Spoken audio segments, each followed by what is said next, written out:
నమస్కారం. 10th class pass అయిన వాళ్ళకి ఒక సూపర్ అప్డేట్ అండి.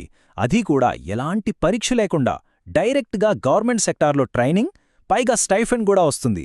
యంత్ర ఇండియా లిమిటెడ్ నుంచి వచ్చిన ఈ అద్భుతమైన అవకాశం గురించే మనమిప్పుడు పూర్తి వివరాలు తెలుసుకోబోతున్నాం. రండి చూద్దాం. అవును, మీరు చూస్తున్న నంబర్ కరెక్టే. దాదాపుగా 4,000 వేకెన్సీలు. ఇది మామూలు రిక్రూట్మెంట్ కాదన్నమాట. అబ్బాయిలు అమ్మాయిలు ఇద్దరూ దీనికి అప్లై చేసుకోవచ్చు. ఇక ఈ నోటిఫికేషన్లో అందర్నీ అట్రాక్ట్ చేసే అసలైన పాయింట్ ఏంటంటే, దీనికి ఎలాంటి ఎగ్జామ్ లేదు. కేవలం మీ 10th క్లాస్ మార్కుల మెరిట్ ఆధారంగానే డైరెక్ట్గా సెలెక్ట్ చేస్తారు. అందుకే ఇది చాలామందికి ఒక గోల్డెన్ ఆపర్చునిటీ అని చెప్పొచ్చు. సరే, మరి దీనికి ఎవరు అర్హులు? ఎడ్యుకేషనల్ క్వాలిఫికేషన్స్ ఏంటి? ఆ వివరాలు ఇప్పుడు మనం క్లియర్గా చూద్దాం. ఇక్కడ మనకు 2 కేటగిరీలు ఉన్నాయన్నమాట. మొదటిది నాన్ ఐటీఐ, అంటే ఐటీఐ చేయని వాళ్ల కోసం. ఈ కేటగిరీలో ఏకంగా 1136 పోస్టులున్నాయి. దీనికి qualification just 10th class pass అయితే చాలు. ఇక రెండోది ఐటీఐ కేటగిరీ. దీని కింద ఏకంగా 2843 పోస్టులున్నాయి. దీనికి అర్హత ఏంటంటే 10th పాటు సంబంధిత ట్రేడ్లో ఐటీఐ సర్టిఫికెట్ ఉండాలి. ఓకే, ఇప్పుడు మనకు ముఖ్యమైన స్టైఫండ్, అప్లికేషన్ ఫీజు, ఇంకా లాస్ట్ డేట్ లాంటి వివరాల్లోకి వెళ్ళిపోదాం. సెలెక్ట్ అయిన వాళ్లకే ట్రైనింగ్ పీరియడ్లో స్టైఫండ్ కూడా ఇస్తారు. నాన్ ఐటీఐ వాళ్లకైతే నెలకు 8,200 రూపాయలు, అదే ఐటీఐ చేసిన వాళ్లకైతే నెలకు 9,600 రూపాయల వరకు స్టైఫండ్ వస్తుంది. అప్లికేషన్ ఫీజ్ విషయానికి వస్తే జనరల్ ఇంకా ఓబీసీ క్యాండిడేట్స్కి 200 రూపాయలు, అదే ఎస్సీ ఎస్టీ వికలాంగులు ఇంకా మహిళా అభ్యర్థులందరికీ కేవలం 100 రూపాయలు మాత్రమే. ఈ ఫీజుని ఆన్లైన్లోనే పే చేయొచ్చు. ఈ డేట్స్ మాత్రం అస్సలు మర్చిపోవద్దు. ఆన్లైన్ అప్లికేషన్స్ ఫిబ్రవరి 1న స్టార్ట్ అవుతాయి. అప్లై చేయడానికి లాస్ట్ డేట్ వచ్చి మార్చ్ 3. సో ఎక్కువ టైం లేదు, వీలయ్యేంత త్వరగా అప్లై చేసుకోవడం మంచిది. ఇక సెలెక్షన్ ప్రాసెస్ ఎలా ఉంటుందో చూద్దాం. ఇది చాలా సింపుల్ అండ్ ట్రాన్స్పరెంట్గా ఉంటుంది.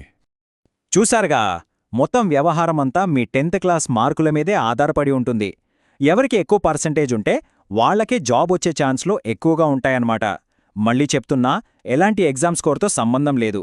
సెలెక్షన్ ప్రాసెస్లో మొత్తం 4 స్టెప్స్ ఉంటాయి. ఫస్ట్, మీరు ఆన్లైన్లో అప్లై చేస్తారు. తర్వాత మీ మార్కుల బేస్ మీద ఒక మెరిట్ లిస్ట్ రెడీ చేస్తారు. ఆ లిస్ట్లో మీ పేరుంటే డాక్యుమెంట్ వెరిఫికేషన్కి పిలుస్తారు. అది కూడా అయిపోతే ఫైనల్ సెలెక్షన్ లిస్ట్ ఇస్తారు. అంతే. సరే, ఇప్పటిదాకా మనం ఈ నోటిఫికేషన్లోని మంచి విషయాలన్నీ చూశాం.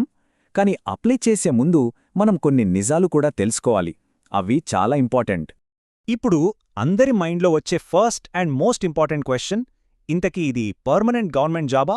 దీనికి సమాధానమేంతో చూద్దాం. ఇక్కడొక చాలా ముఖ్యమైన విషయం మనం గుర్తుపెట్టుకోవాలి. ఇది పర్మనెంట్ గవర్నమెంట్ జాబ్ కాదండి. ఇది కేవలం 1 సంవత్సరం పాటు ఉండే అప్రెంటిస్షిప్ ట్రైనింగ్ ప్రోగ్రాం మాత్రమే. ఈ ట్రైనింగ్ అయిపోయాక మీకొక సర్టిఫికేట్ అయితే ఇస్తారు, కానీ జాబ్ గ్యారంటీ మాత్రం ఉండదు. ఈ విషయం చాలా క్లియర్గా ఉండాలి.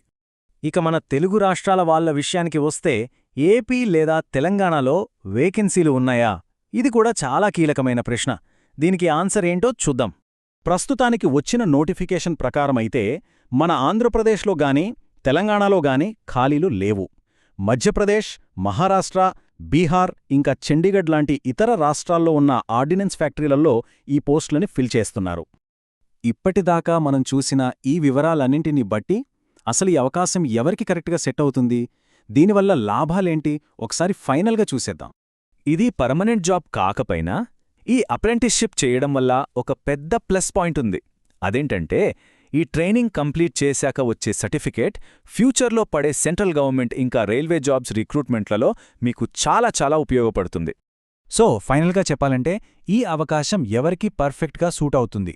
ఎవరికైతే 10th లేదా ఐటీఐ క్వాలిఫికేషన్ ఉండి ఒక విలువైన గవర్నమెంట్ సర్టిఫైడ్ ట్రైనింగ్ కోసం వేరే రాష్ట్రాలకి వెళ్లడానికైనా పర్లేదు అనుకుంటారో వాళ్లకి ఇది ఒక మంచి స్టార్టింగ్ పాయింట్ అవుతుంది. ఇక చివరిగా ఈ ప్రశ్న మీకే. మీ కెరీర్కొక మంచి బూస్ట్ ఇచ్చే ఈ ఎక్స్పీరియన్స్ కోసం వేరే రాష్ట్రానికి వెళ్లడం సరైన నిర్ణయమేనా కాదా అనేది ఒకసారి ఆలోచించుకోండి. మీ నిర్ణయం ఏదైనా సరే, అది మీ ఫ్యూచర్కి బెస్ట్ ఫౌండేషన్ అవ్వాలని కోరుకుంటున్నాము.